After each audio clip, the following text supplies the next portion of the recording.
वेदांत, आप में से कई लोगों जैसा एक स्टूडेंट है जो जिसने भी 12th की एग्जाम दी।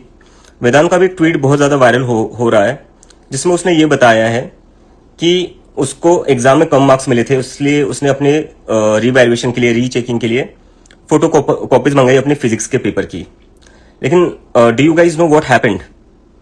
जब वेदांत ने वो फोटो कॉपीज मंगाई तो पता चला कि वो फोटो कॉपीज तो वेदांत की थी ही नहीं, वो फोटो कॉपीज किसी और की थी। इसका मतलब किसी और का पेपर चेक किया गया और वेदांत को गलत मार्क्स दे दिए।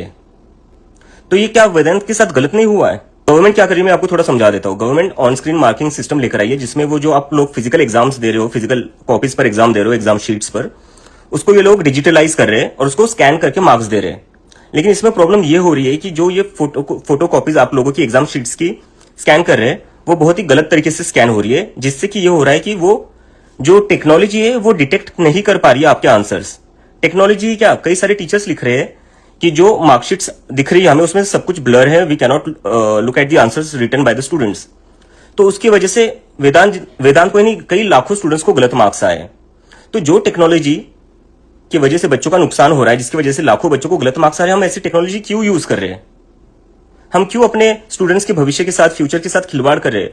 और कब तक ऐसा चलेगा यार? सीबीएसई में ये हो रहा है, नीट में बच्चे सुसाइड कर रहे हैं। कब तक हम अपने बच्चों के फ्यूचर के साथ, स्टूडेंट्स के फ्यूचर के साथ ऐसा खिलवाड़ करते रहेंगे? और मुझे तो लगता है अब इसके बाद तो, इतनी सारे मिसमैनेजमेंट के बाद तो, जो नीट में स्टूडेंट्स ने सुसाइड करी है और अभी जो वेदांत ने केस सामने लाया है जिसमें उसकी गलत मार्कशीट चेक की गई है, उसके बाद तो मुझे लगता है कि धर्मेंद्र प्रधान जी जो हमारे एजुकेशन मिनिस्टर है, उनको रिजाइन करना चाहिए। और मैं चाहता हूं कि आप सभी लोग वेदांत को सपोर्ट करें,